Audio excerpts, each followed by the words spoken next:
Welcome to Out of Home Insider, the first podcast for media and marketing executives that connects how offline attention drives conversion. My name is Tim Rowe, and for the past 3 years, I've been interviewing guests about their unique experiences in bridging this misunderstood and undervalued opportunity for brands to create alchemy in the real world.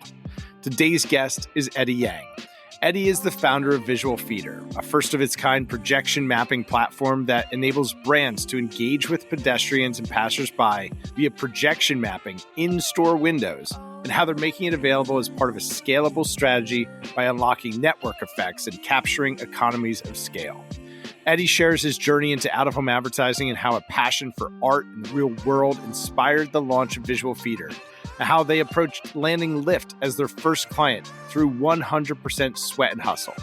Eddie also shares his experience with Techstars, an accelerator program that provides investment and mentorship to startups, and how they've helped Visual Feeder to grow faster and avoid costly mistakes.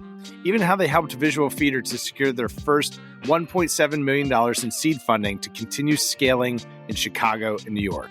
And so the big idea I'd like you to consider throughout this conversation is how can you enable more engagement, whether by taking time to offer creative feedback, by publishing thought leadership that educates interested folks on the thing that you are an expert of, or how to enhance a campaign for maximum engagement because you understand that engagement drives outcomes and that the truest objective to solve for is in answering the question, how do we prioritize engagement over everything else? Vanity metrics be damned. Without further ado, let's go. Welcome, everybody, to the Out of Home Insider Show, a podcast like no other, hosted by the one and only Tim Rowe.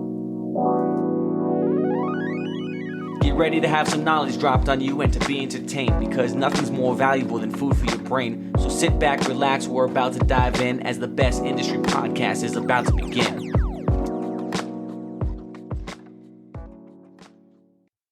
Eddie, I'm excited to have this conversation. We first connected a few weeks back, and the concept was really, really interesting. So I'm excited to get to unpack that with you here today. But how'd you get into out of home? Yeah, it's an interesting story. I appreciate you. Thank you for having me on the show. Getting into out of home, that's a good question. So I actually got into out of home through art, actually public art. So when we first got into the whole media and out of home advertising, I was inspired by a lot of murals and public art that was sponsored with brands. So we saw a lot of different cool murals throughout Chicago. And I always wondered, how do we become a part of this? And I wanted to create a service for projecting onto empty window spaces with art and visuals, and then quickly got into the whole out-of-home world and the aspect of that. So I always loved the visceral image of billboards and visual content, like in your face. It's like the sheer size of it and the physical appearance of it, I always thought was it was the most engaging type of marketing and advertising opposed to digital. So actually I came from a arts world and then just the physical aspect of billboards. It makes sense. And that is, as our industry Yoda, my dear friend Rick Robinson says that's the gravitas of out of home.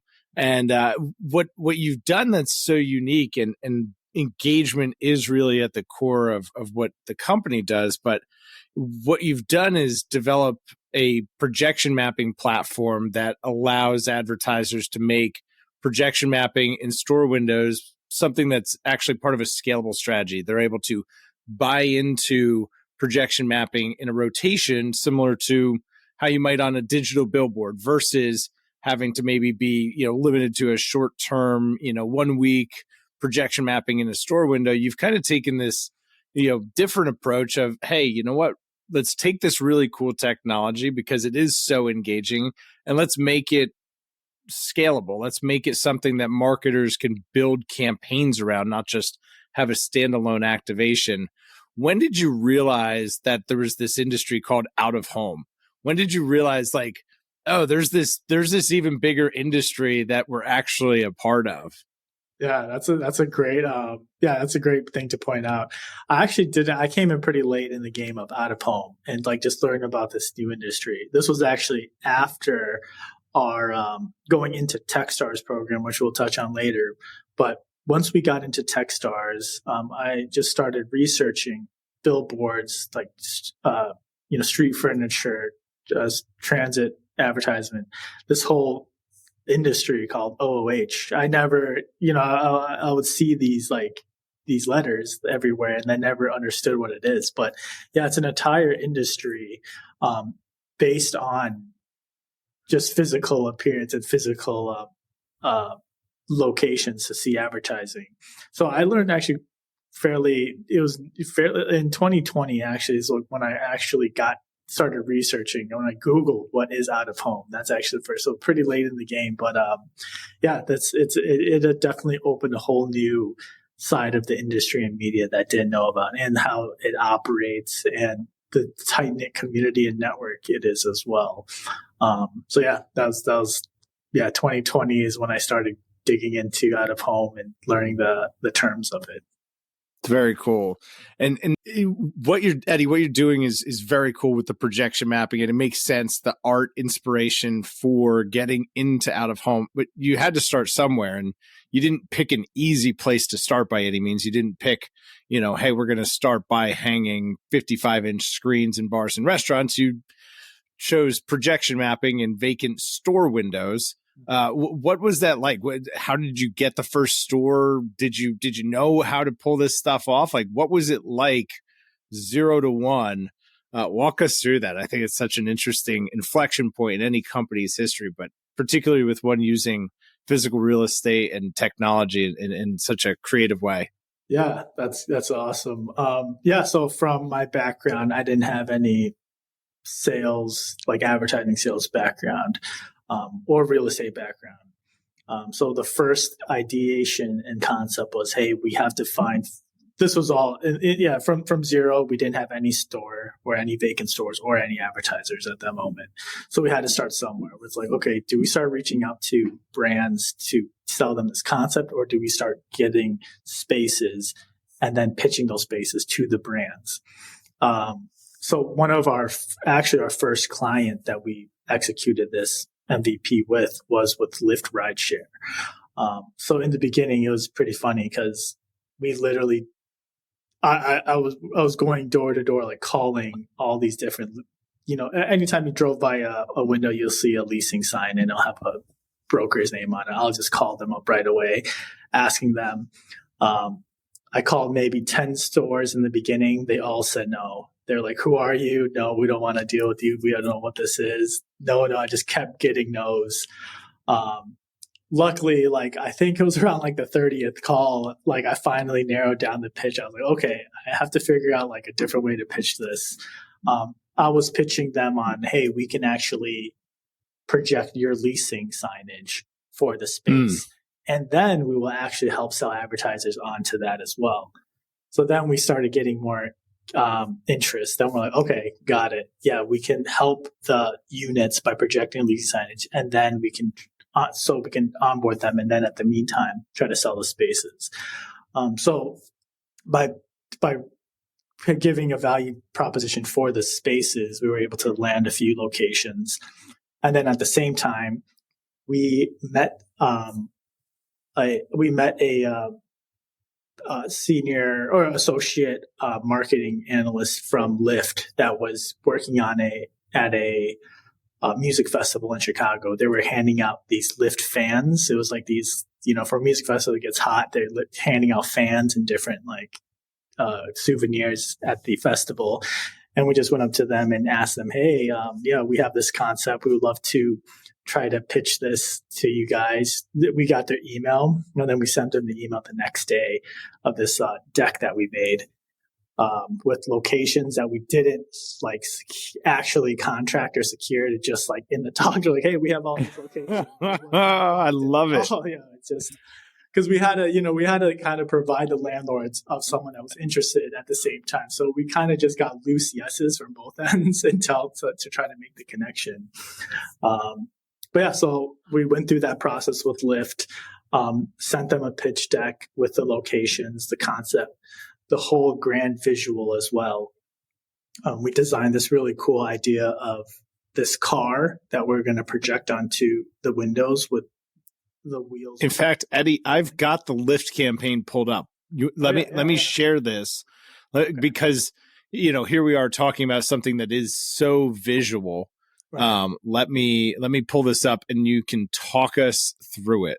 How about that? Yeah. All right. Yeah. Now this is going to sound silly, but can you see my screen? Yeah. All right. Here we go. All right. I'm going to press play. I think I've adjusted the volume. Eddie, walk us through. You were just talking about the Lyft. I mean, just the story of just as a quick aside, right? Like the hustle story of getting in contact with the Lyft team and now talking about how the relationship has grown. And we're going to look at a really cool campaign here that you did with Lyft. Talk us through this.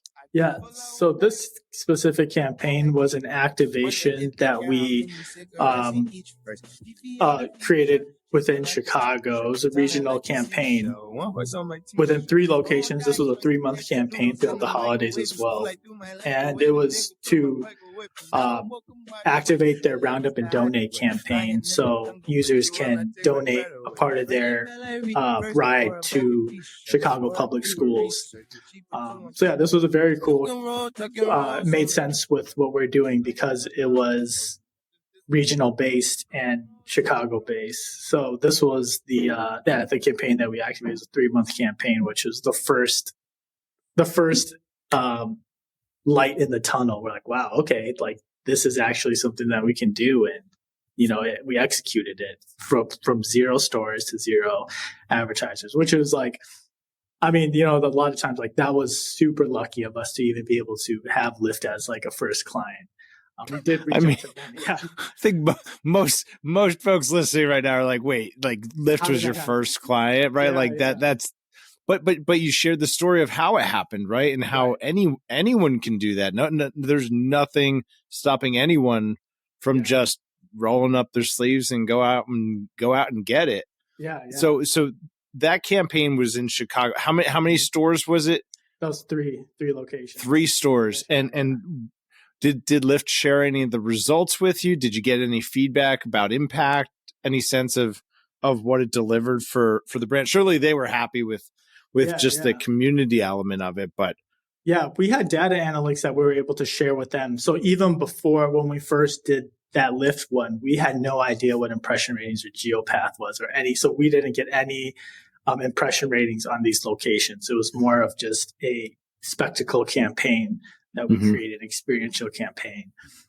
So with the analytics part, we were lacking on that end of providing, but we did have trackers in the locations where we were able to figure out how many people are walking by each location.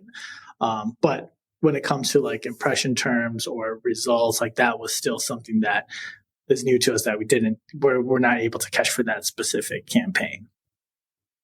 Yeah. Still super cool. I love it. I love the format. I love the ability to do this in a way, again, that is in a rotation. That's something that I think is really appealing to a lot of advertisers.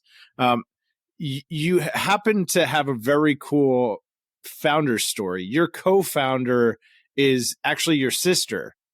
What's it like building a company with a sibling? There's definitely ups and downs. A lot more downs in the beginning, just based on like the dynamics of being an older brother and like, okay, when do I become the older brother? When do I become, when do I put on like the CEO hat versus the big brother hat? So that was a dynamics that we had to figure out in the beginning. But at the end of the day, I'm so grateful that my sister is, my co-founder, and it's like I couldn't have asked for a better partner, because no matter what, at the end of the day, I always know that, we both know that we have our best interests and we fully, completely trust each other. No matter what, it's like that's the most invaluable thing that any co-founder can have, is like the trust that we have is unlike anything else. So no matter what happens, we get into little bickering arguments, but at the end of the day, we know that we have our best interests, and that's what's the best thing about it. But learning how to navigate, when to, step in as a sibling, as an older sibling, brother, or CEO, that was a struggle for me that I had to figure out. And it's gotten a lot better now, and I think I've always improving. So we've been working with each other for a little bit over 2 years now, and it's really good now. So I wouldn't have it was just a learning process that we had to go through. Yeah, I think that's there's so much just family tied into out of home, right? So much of the legacy out of home business is generations of families doing the thing that we're all most passionate about. So I think it's an extra special piece of your origin story and Visual Feeder's history into out of home. You're in Techstars, and there's probably some folks listening that know what Techstars is, and maybe some folks that don't. So I'd love for you to explain what Techstars is. Maybe let's just do that. Explain what Techstars is, but why Visual Feeder is participating in Techstars, and then specifically, how has that helped you to grow faster? How has that helped you to avoid maybe making some mistakes, and any advice that you'd have for other founders that are considering similar opportunities? Yeah, definitely. So even before joining Techstars, the reason why we joined Techstars is we had this idea of utilizing vacant spaces and using advertisers. We were just telling a few friends about this idea, and then a friend was like, "Oh, this is amazing. I would actually invest in this idea." So that's what triggered it. We're like, really, investors? I never even thought of it. I come from an arts background. I don't think about business right. You're not thinking venture capital. I'm going to go raise money. I had no idea what venture capital is. Like, I had no idea what an angel investor or a venture capital. I didn't know the difference. I didn't know. I was completely oblivious of this whole industry, of a whole startup life. But from that moment when our friend said that just triggered something in me. I just started researching. I was like, oh, investors. How do you get investors? What are investors? This whole list. And then we stumbled upon Techstars as an accelerator where they'll provide investment and mentorship. So we applied to Techstars. We actually applied to Y Combinator first. That was another accelerator program. They actually flew us out, did the interview, but they didn't take us in for some reason. Yeah. But then we got into Techstars, and because it's a bit of a selection process, right? Lots of startups apply, and then you go through rounds of interviews, and it's like an extended version of Shark Tank. Exactly. It's just like Shark Tank. When we were going through the interview process, they were asking us questions like it was a Shark Tank show. Like, oh, what's your revenue? What's this? What's defensible about, do you have IP? What's proprietary? Like everything. They were just like attacking. They're not questioning, attacking. But yeah, went through So we applied to Techstars. Techstars is a incubator and accelerator where they prepare you for 3 months to pitch to their network of investors. So that entire 3 months, you're learning everything about how to, your business has to become a C Corp for investor in shares. You have to learn how to pitch. You learn about investors, like what is a VC? How do they get their money? What are they looking for in return? You just learn all aspects, and you take the 3 months to pitch to investors in their network. So essentially, that's the whole program. They prepare you to pitch to investors, and to get into these programs as well. It's on par with getting into it's actually harder to get into YC and Techstars more than it is to Harvard. Wow. Other aspects. So it's like a very so I never went to a Ivy League school. My parents always wanted me to, but this was like my version of like, hey guys, I made it to It's Techstars. like Ivy League summer camp. It's startup boot camp. Yeah.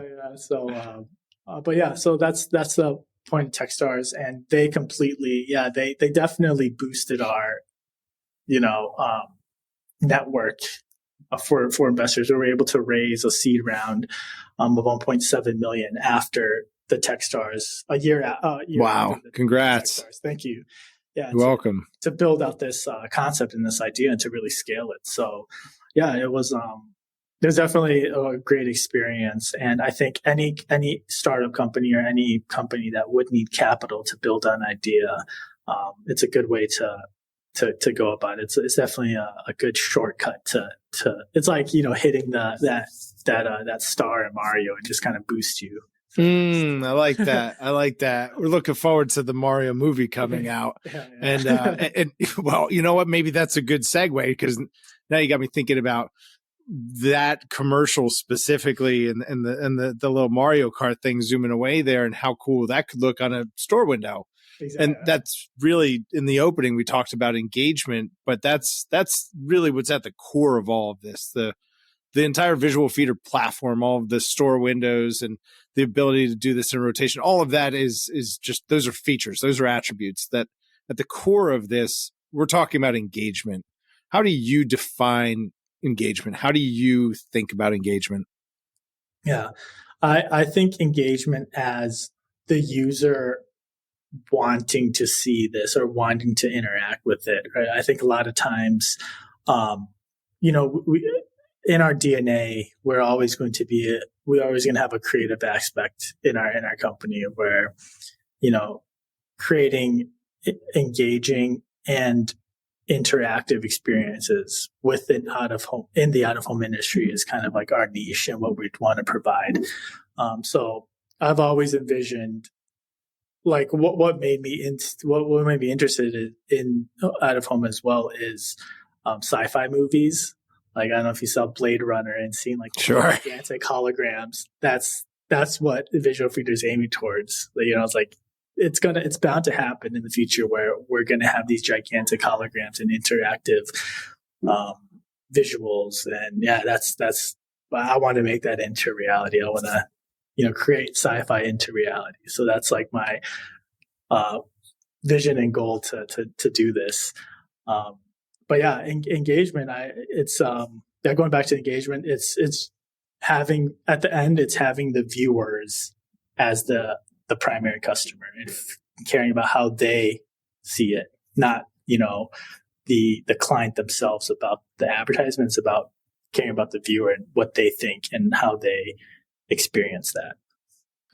And talk about that from a creative standpoint. Is this something that the brand is having to develop brand new creative? Obviously, there's some, there can be some complexity to designing creative that creates the most engagement on a format like this.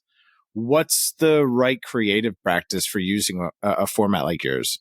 Yeah, that's a great question, Tim, because we're going through that as well. Like, how much do we step in as visual feeder to try to guide the user or the advertiser in our space, or how much freedom do they just send us content and we just project, right? So that's always something that we want to try and figure out a good medium. At the end of the day, we want to create a new display or a new kind of inventory that has a lot of these creative capabilities. Our locations are able to create hologram effects. We can create 3D holograms, and and also interactive capabilities where someone can walk in front of the screen and they can move in different ways. They can interact with the capturing people's silhouettes. So we have these capabilities, and it's kind of figuring out how do we step in and how do we try to make it a lot better than the current, because it's such a new technology as well. So that's a good right now we're operating more as we're getting content, and then we can enhance it with like suggestions and everything. So we kind of play a small part as a creative agency as well. It's kind of creative agency and a media display agency that kind of mix together. But yeah, this is still something that we're working on to try to figure out what's the best way to navigate this path. But I'm glad that you brought it up, and yeah, it's a good question to ask, even for us. It's because it's always right. It's always the choke point we get to. Wow, this is really cool. I want to do this. except I don't have the creative resources Yeah. or, X, Y, and Z. It's always that. So it's a good conversation to have up front. And Yeah. I think that the education piece really, coming from the publisher is so valuable, right? For the brand. On the buy side, it's something that we can do to better serve our clients, right? Which is having great collaborative relationships with partners like yourselves to understand how do we create maximum engagement on this network? How do we create the most out of what this opportunity is? Because at the end of the day, it's just space and it's what you do with it. So we might as well, talk about how to do the best dang job possible. How many storefronts do you have now in the marketplace? Yeah, currently, right now, we have around 70 locations that are available. And we have around 28 that's live and active with projection. And what markets are those primarily focused in? If there's anybody listening right now, a brand, an agency, somebody that's, particularly curious about this, where are those located? Yeah, our two biggest markets are Chicago and New York. So hot markets for everybody. So there's definitely some opportunity lingering out there in the listening audience right now. And you should definitely get in touch with Eddie. We'll tell you how to get in touch with Eddie at the end of this. But Eddie, just want to come back to something here, which is we're recycling unused space. This is otherwise vacant commercial real estate. And that's providing, a revenue stream to help offset the cost of the space going unoccupied. But if I'm an advertiser and let's say, hey, all of a sudden this space where I'm advertising gets leased out, how is that going to affect my campaign? Mm-hmm. Yeah. So our campaigns, we have a lot of different, we're regional based as well. So when we have a lease that's for a specific campaign, we usually lock in that time or that time frame with the landlord, and they're aware of that. Usually, even when a lease is signed for a commercial space, it takes at least 30 plus days to transfer and get the contracts ready to flip over for a full turnover when the keys are handed over. So we definitely play in that leeway time. And then we also, landlords are aware of the of the time frame.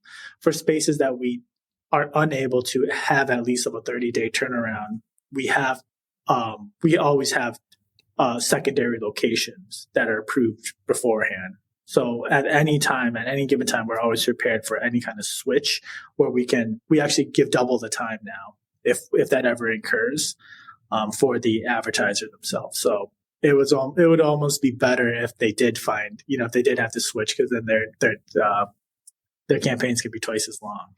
But we have a few scenarios where we're able to prevent any kind of transitions. But if there are transitions, we'll also compensate by adding additional time as well. And from a adding new markets perspective, are you planning to go deeper in the markets that you're already in? Is it more markets? What's kind of the growth plan for 2023 and beyond? Obviously, we've got to fill space and grow responsibly, but what's the long-term vision?